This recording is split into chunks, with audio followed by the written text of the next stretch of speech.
Polen er i en krisesituation. De krigeriske tyskere har invaderet vores smukke land, som de har gjort om og om igen. Vores ukrænkelige suverænitet bliver truet, og de normer og regler lagt ned af Versailles-traktaten er for tyskere og især Hitler fuldstændig ligegyldige. Der er dog ingen grund til panik. Vi vil komme igennem dette bedre og stærkere, som vi har gjort efter hver eneste krig. Mange har udtalt sig om, at vi bare skulle give Hitler, hvad han vil have, altså Gdansk, den polske korridor. Men det siger jeg nej til. Det siger vi nej til. Det siger Polen nej til. Hvorfor?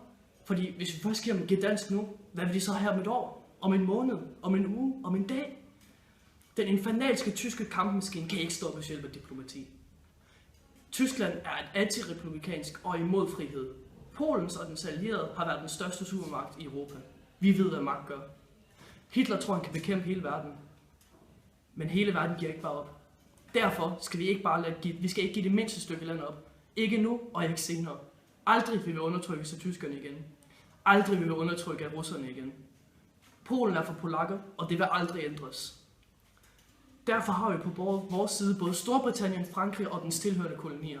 De har anerkendt, at Hitler og deres grund til krig er utilregnelige og falske, og de vil forsvare retfærdigheden. Alle, der ikke er fortrydet af Hitlers karisma, kan med det samme genkende, at hans retorik og argumenter intet holdt har. Han vil indtage og indlemme retmæssigt polsk land ved polske indbyggere.